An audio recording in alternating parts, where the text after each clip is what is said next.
Hi, everyone, and welcome to today's webinar. This is charting the course for your Salesforce consulting business for nonprofit and education. I'm Hamlett, and I am just thrilled to be here today with Susan Tobes. Hello, everyone. And thank you for joining us. It is so great to have so many of our friends and colleagues from the ecosystem here. You might be interested to know that people from over 80 different consulting firms registered for this webinar. So there's clearly a lot of interest, and we hope that you all find this useful. So for the agenda today, we're going to start with some introductions, and then we're going to lay out for you our perspective, really our core recommendation for market success. And then we're going to provide some data points on the current state of the consulting partner landscape. We'll then share with you some tools and techniques that you can use as you work on planning for 2024. And then finally, we are going to announce 4 new offers that Susan and I are bringing to market to support firms like yours with the strategic growth of your business. We'll also have time for Q&A, so please use that Q&A panel as we go along, and we'll definitely get to questions at the end.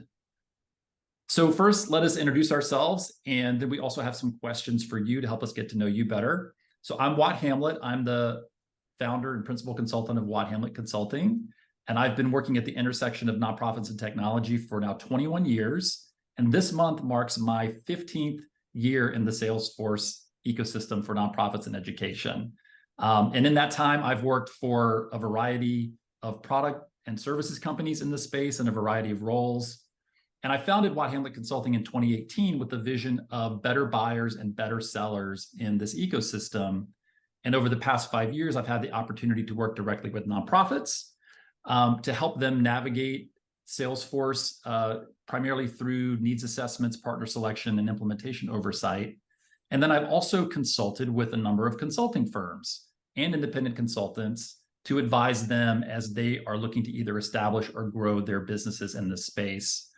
And then earlier this year, to help both the buyers and the sellers, I launched Watts List, which is an online directory that's 100% focused on Salesforce consultants for nonprofits. So that's a little about me and the perspective I'll be sharing from today. Susan? Thanks, Watt. Yes, I'm new to the consulting game. After about 40 years in technology, making it, buying it, implementing it, selling it, and enjoying and learning from so many of my peers, I decided to semi-retire and come into this consulting game, and thrilled to be here with Watt today, collaborating with him.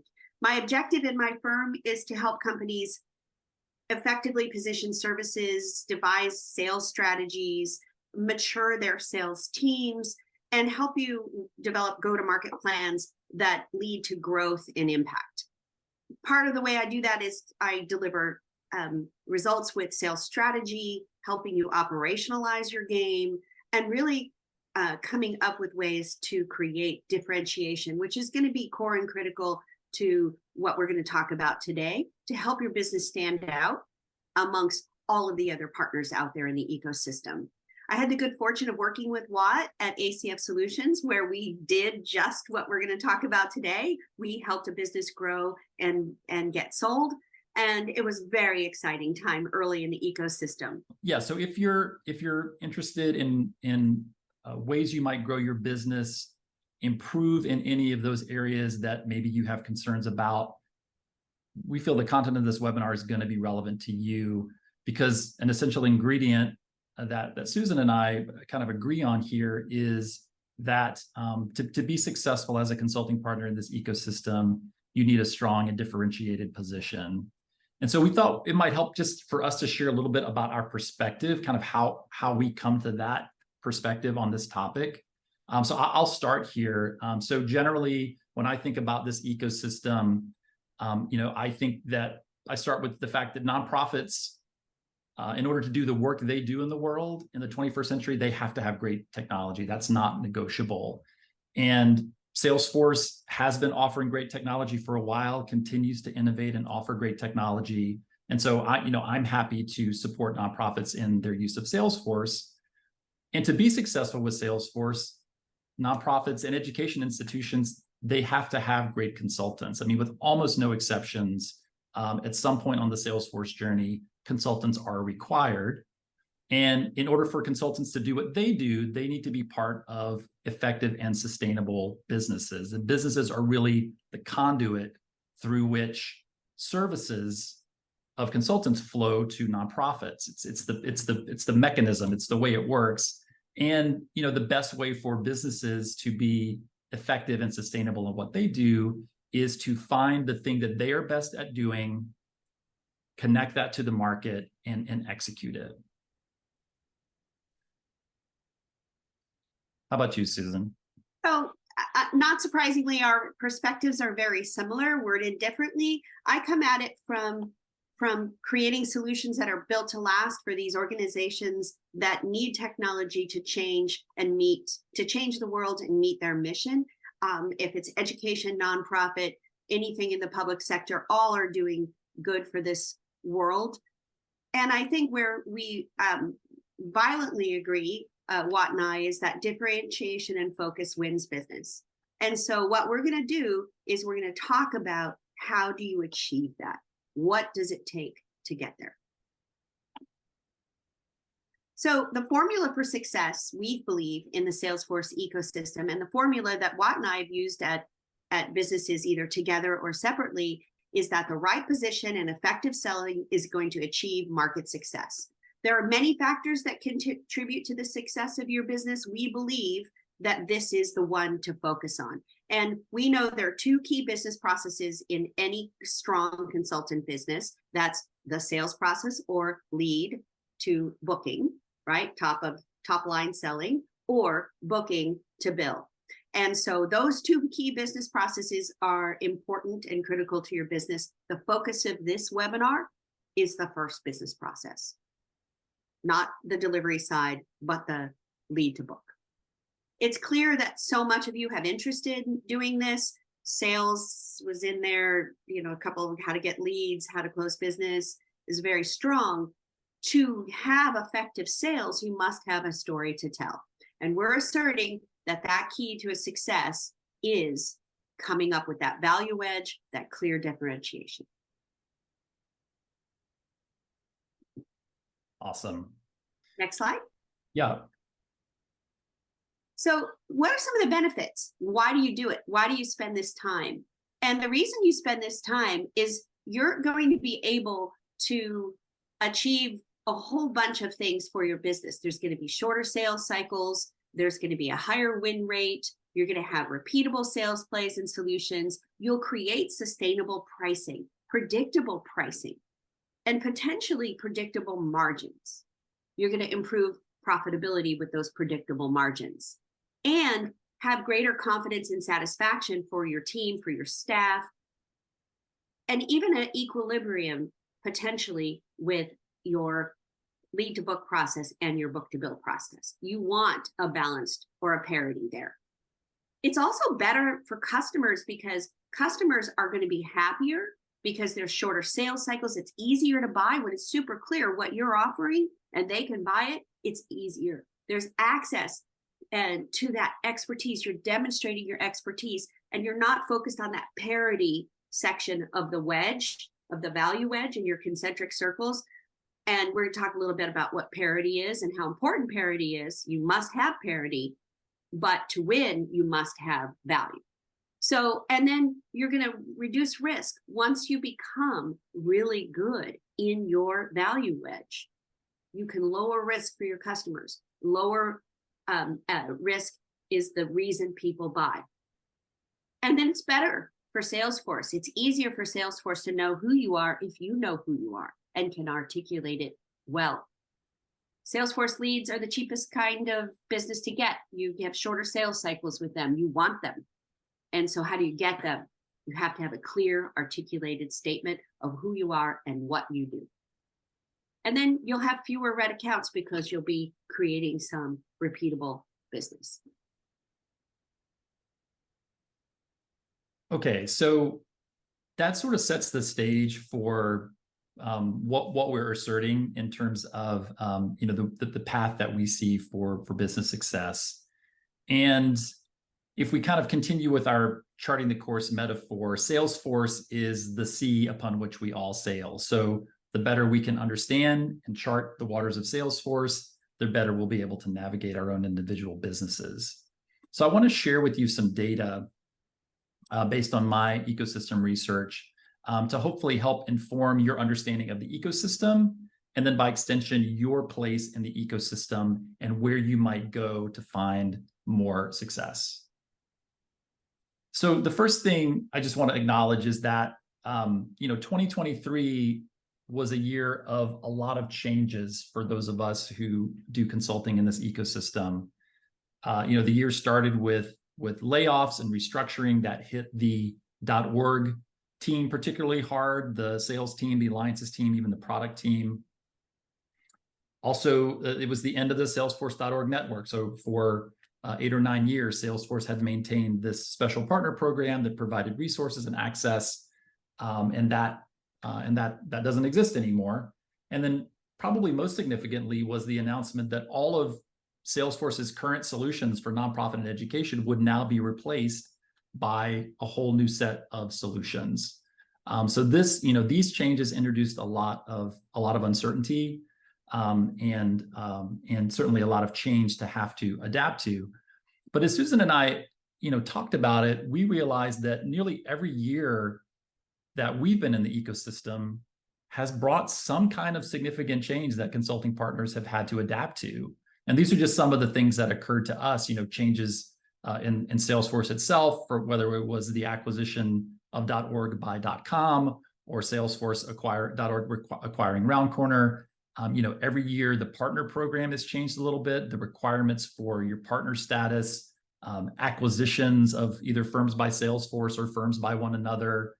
And then the solutions are constantly evolving. I mean, when you think about, since 2008, when Susan and I joined the ecosystem, I think there are 8 solutions that have been introduced and then sunset in that time period. If you think about NGO Connect, Foundation Connect, Illuminate, CRM, Common Ground, et cetera, right? So if you're a partner in this ecosystem, you really just have to expect that there's going to be this kind of change. Solutions are going to come and go. The responsibilities and benefits of partnership are going to come and go. People at Salesforce will come and go. What Salesforce expects of partners will change, and so on. So really the question becomes, in the face of this, if you want to be effective and sustainable, where do you go to kind of maximize your chances of success, however you define that? If it's revenue, if it's profit, if it's impact, if it's your culture, and at the same time kind of minimizing the stress that change produces, the potential risk to your business that the change creates. And so again, we think that having effective differentiation is the key, and that starts with a strong understanding of the ecosystem, the opportunities that it presents, the challenges and alternatives that exist within it, so that you can ground your positioning in the reality of where the ecosystem is now. So along those lines, here are some data points that we want to put forward for you to consider. First of all is nonprofit and education customer growth. You look at this chart, clearly we are in a growth market. Over the last 15 years here, the climb of customers of nonprofit and education has been increasing year over year, and to where today we are at 54,000 customers that Salesforce claims it has in these sectors. And it's not just the number of organizations that's growing, but what any given organization can do on Salesforce continues to expand. And so therefore, the opportunities for partners with any given customer also continues to grow. So first of all, just look at this column for the nonprofit and education products. Again, when Susan and I started working together in 2012, only one of these solutions existed, and that was NPSP. And back then it was Nonprofit Starter Pack version 2. And so in the past, 11 or so years, there now have evolved 14 different paid or delivered solutions from Salesforce for the nonprofit and education sector, with more on the roadmap for next year. And then when you look more broadly at what Salesforce has put into the market, again, We went from essentially 0 clouds 11 years ago. There was just a thing called Salesforce, to now there are over 15 different clouds that customers can avail themselves of. And then finally, look at all of the additional apps that have been developed. This is a list of actually 125 different ISV apps that are ones that just the firms on Watt's list have identified that they use in some way. So every one of these apps and solutions and clouds presents an opportunity for consulting services. The flip side of that is that now, because of their such breadth and depth, it makes it harder and harder for any given partner to be a master of all of them. So every partner, from the biggest down to the smallest, has to make decisions around where they're going to place their bets, where they're going to invest in their expertise, and how they're going to sell that out into the market. And with so many opportunities, it's no surprise that more and more partners have come into the sector. So at the end of last year, in the Salesforce.org Partner Network, there were 128 Salesforce.org partners in the US, plus 162 more in EMEA. So those partners associated with these two sectors has continued to grow. And then that's against the backdrop of overall total Salesforce partner growth. And when Salesforce.org ended its partner network in February, it rerouted the link to its own partner network pages to the consultant page on the App Exchange. So now, instead of 128 partners to sift through, which was already a lot, customers are now presented with over 2,500 consulting firms. So what do we know about these 2,500 firms in terms of which ones really have the chops to do work in the nonprofit and education sector? So earlier this year, Salesforce launched a new partner finder on the App Exchange, and it gives clients a more refined way to identify partners based on product or industry expertise. And so let's look at those numbers and how they look today across these two sectors. So in the nonprofit sector, there are now 188 firms that have some level of product expertise. And there are 224 firms that have some level of industry expertise. On the education side, you can see it's 47 firms with product expertise and 119 with industry expertise. And so there's a couple of takeaways from this data for me. So first of all, again, there's a lot more firms than there used to be who are aligned to do this work. The second is that this is all based on Navigator. So if you're a firm that doesn't have Navigator status, you will not show up for prospects when these filters are applied. And actually calculated that of the 245 firms that were part of the Salesforce.org network last year, almost half of them don't show up on the App Exchange when these filters are applied. And then the flip side of that is, if you do show up here and you have some kind of advantage, there's a real opportunity for you to claim that as part of your go-to-market strategy. For example, if I was one of these 4 companies that had industry expertise for technical and community colleges, that would be front and center in the way I talked about my firm, because it makes me it doesn't necessarily make me unique, it makes me very unusual among partners. So it gives me a strong story for why I might be the right fit for other clients in this sector. So what else do we know about the current partner landscape? So if you combine those .org network firms from last year with those firms that show up on the partner finder across nonprofit and higher ed, that's 326 total firms. And if you look across those 326 firms as a whole, here's some of the things that you can learn about them. So you can see, for example, for number of years in business, the median there is 12. So median means the midpoint. So half of those 326 firms have been around longer than 12 years. Half of them have been around less than 12 years. The same with certified experts, with certifications, with projects. Look at CSAT score. The midpoint is 4.9 for CSAT.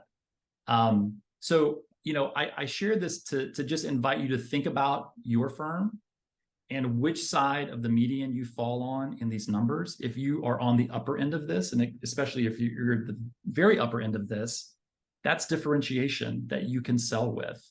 And if you're on the low end of that, if you don't really have parity with the other firms in the ecosystem, then that's something you might want to work on, or it may just be a signal to you that you need to put your focus elsewhere in terms of how you're going to be positioned and differentiate yourself.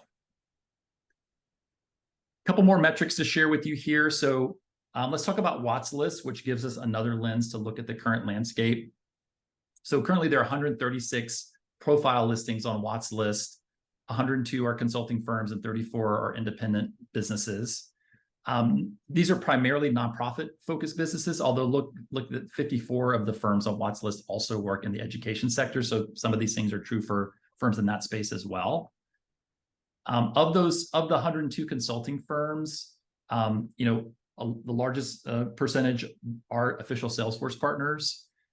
66% were in the .org network last year, so a lot of representation from that network. But then look at some of these other metrics. So almost half of them have at least one official ISV partnership. So this is part of how they're going to market, is through a significant ISV partnership. 36% have their own IP or accelerators that they bring to their projects for nonprofit or education. And then 15% actually have apps, products or solutions on the App Exchange. So again, thinking about using these sorts of factors about your firm as ways that you can start to think about what makes you different in the landscape. Looking at the verticals that these firms serve, so you can kind of see these are the top 5 that firms have indicated that they have a focus on. So again, if you're focused on one of these verticals, you're in a little bit more of a crowded space versus if you're in some of the other less served verticals. In terms of how much of your business is aligned to the nonprofit sector, so you can see the biggest wedge here is 39 firms have 100% of their work in the nonprofit sector, and another 30 firms have at least 75%. So the bulk of these firms are very focused on the sector versus some other firms for whom this is a much smaller part of their business. And then finally, if you look at what sectors or segments these companies serve, kind of what you might expect, there's a bell curve here. So the smallest numbers are represented in the 1 to 10 employee organizations and the 500 plus organizations. And then things are rather evenly spread across the other industry segments. Okay, and then one last data point to give you for consideration. So that's looking at the firms themselves. Let's look at what they're actually doing by way of services for organizations in these sectors. So as you might expect, they're providing technical services, which include implementation.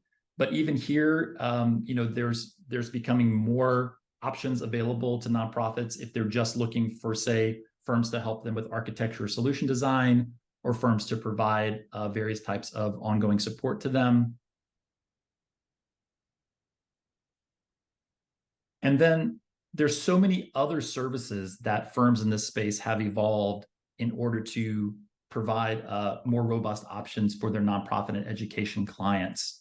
So again, think about your own firm. Are these things that you're able to bring to the table? Are these things you'd like to be able to do? Do these things make your firm stand out in some way, given the other factors about you? And then finally, look at all the other technologies that firms in this space work with. And again, this is just those 136 firms that are on Watts List. But I think there's about 75 different technologies that companies in the space can also help their clients with, whether that's tools, email marketing tools like ActiveCampaign, other platforms like Microsoft, or tools like Squarespace or WordPress. So as you think about your firm, the types of things that you do, the types of things you like to do, these are all things that are happening in the ecosystem. And so these are all things you might want to consider as you look to chart your course. Thanks, Watt. As Watt and I were preparing for this webinar, I think I made a comment to him that said, the only things that are true in life are death and taxes. And I would add a third one to that, is that every year Salesforce is going to change something.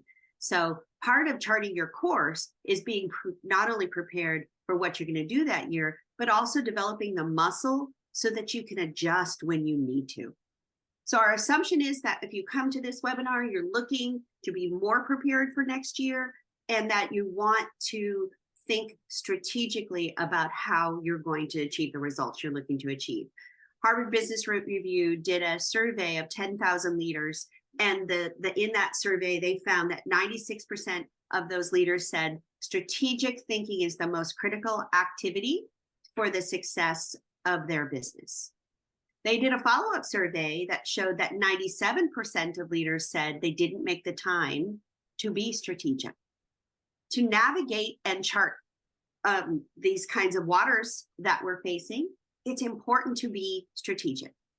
So let's talk a little bit about, come back to that formula for success in the lead to book process, which is the right position with effective selling equals market success. So what do we mean by that? How do you determine that value wedge? And with all things in the consulting world, it comes from performing good discovery. Together, Watt and I defined 3 frameworks that define how you build this value wedge or differentiation. They are planning, positioning, and go to market. So let's talk about planning first.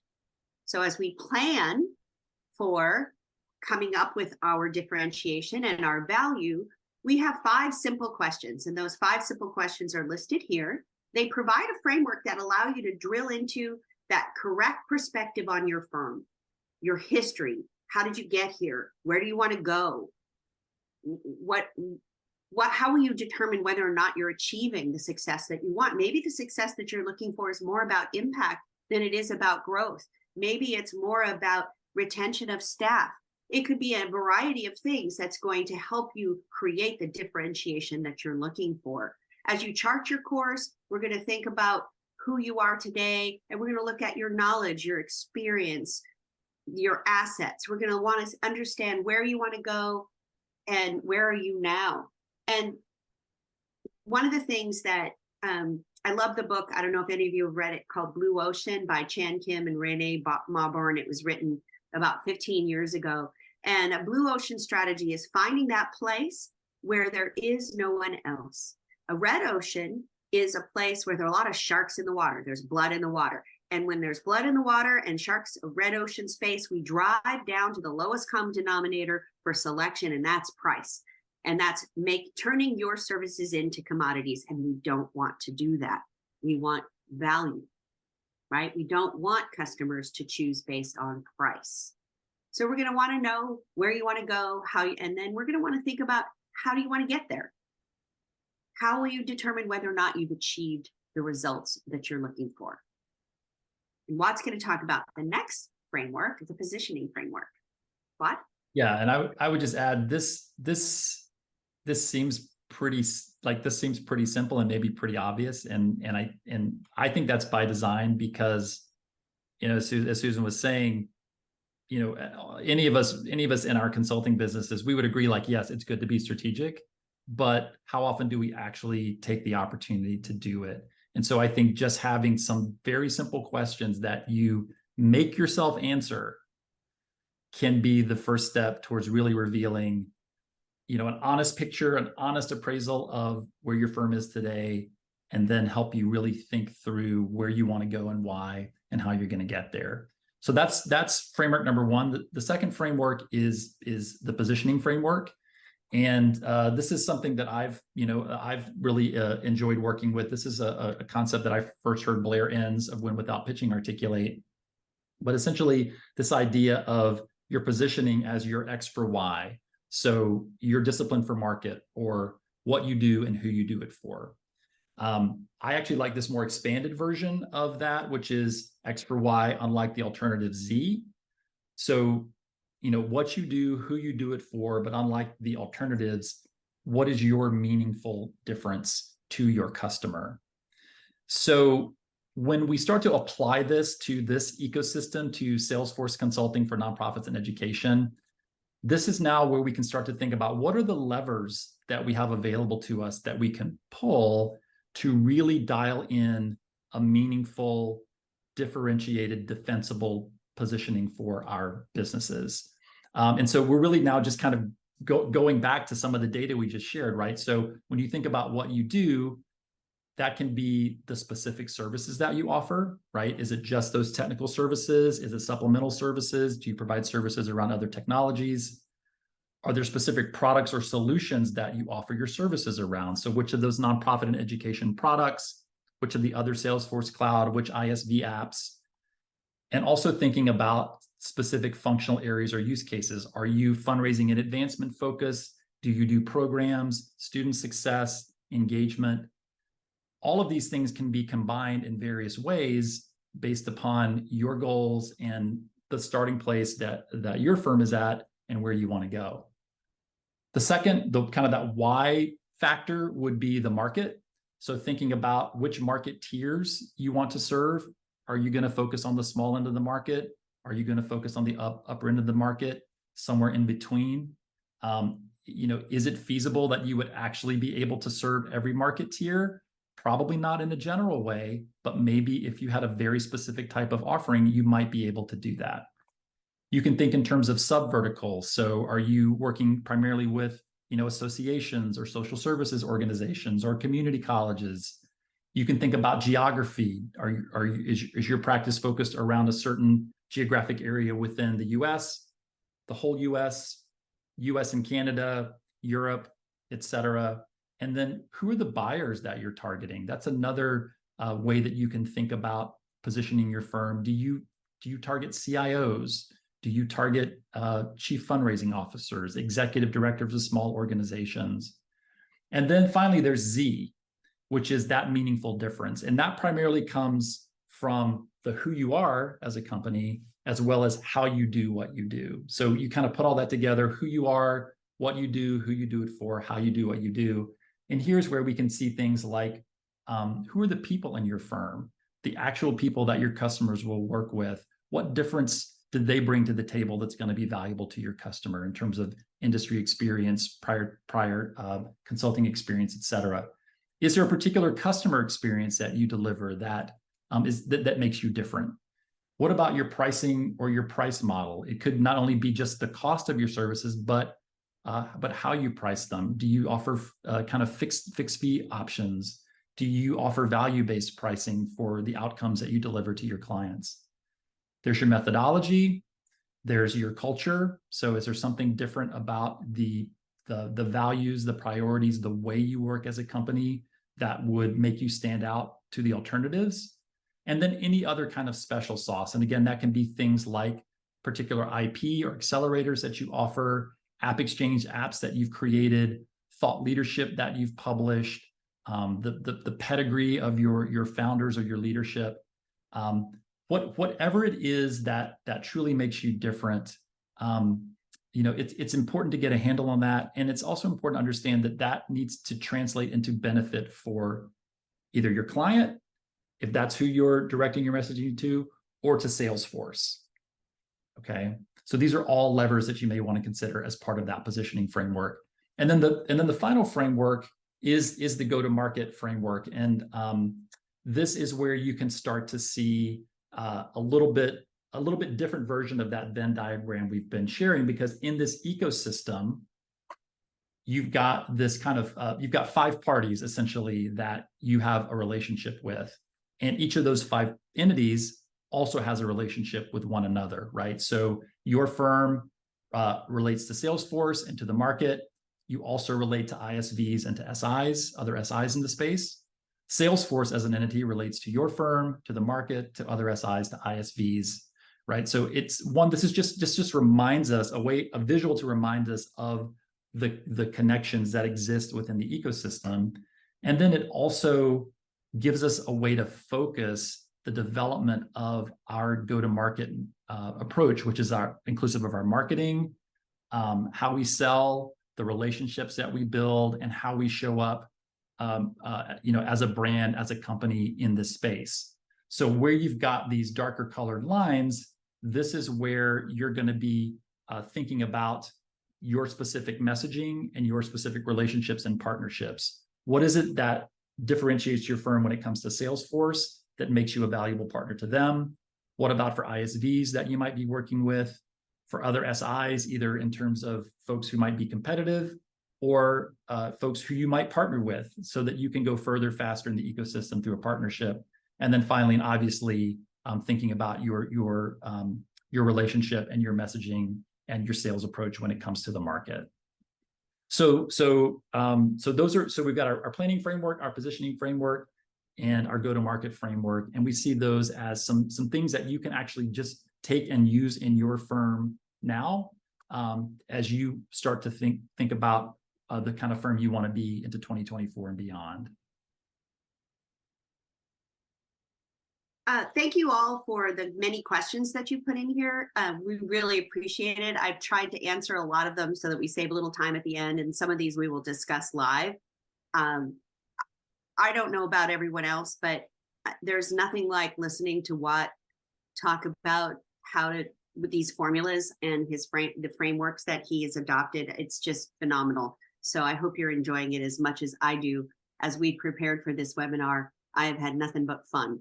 So, so how can we help? Obviously, the ecosystem is, since Watt and I joined, has gotten more and more complex. It's also gotten more and more interesting. The projects are so much more fun. The technology has been phenomenal to spend time with, sell, and enjoy. So with that complexity comes, some great joy if you find your place.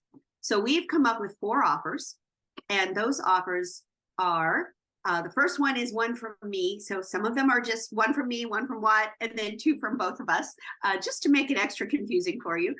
Nothing like confusing you in our sales pitch. I've been doing sales leadership for the last 15 years in this ecosystem, and I have a methodology that I've used forever called MEDDIC. And I've spent a lot of time since retiring back in June to really expand my training. And so I have a training that's 3 2-hour sessions that for your sales team and or anyone on your team who's looking to sell. And that's something that you can talk to us about. Happy to talk to you more about it. The biggest problem it solves is it tells you where you are in your sales cycle. And any of the people that have ever worked with you before who are here could probably tell you better than I can about it. The next one is, Watt, you want to take this one? Yeah, so this is something that I'm offering that is a little bit different than things I've done before. And it's essentially, it's a one-on-one engagement with your firm, where I'm going to bring that data set of those 326 other firms that are in this space. And we're going to look at it through a few lenses. We're going to look at, first of all, as you think about who are the most typical alternatives in the marketplace to your firm or the competitors that you encounter, how do you stack up to them on some of these ways that customers and Salesforce evaluate partners, so that we can figure out where you might actually already hold some competitive advantage. We'll also look at what might be some gap areas or areas where you might lag either your peers or the landscape that can inform some investments you want to make, whether that's in terms of certifications or the type of client work that you might want to start seeking. And then also helping you think about, which firms are out there that might not be on your radar, but that are occupying a space you might like to be in, whether that's in terms of the kind of growth they've been able to achieve in some of these metrics, or just the way that they're positioned in the market. And then, where opportunities for you to have just generally more differentiation or greenfield opportunities. So the output of that would be a custom deck that would include all of that, as well as a 1-hour consultation where I would walk through that with you and talk about opportunities for putting it into practice in your firm. So then, as Susan said, we're really excited that we've got a couple of offers here that we're collaborating on.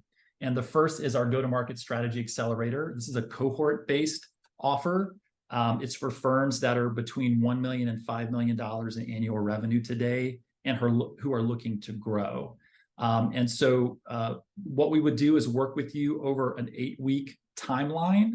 There'll be both times where we'll all meet together as a cohort, and then there'll be times for one-on-one meetings with just Susan and I And we're going to essentially go through these frameworks with you that we've presented today.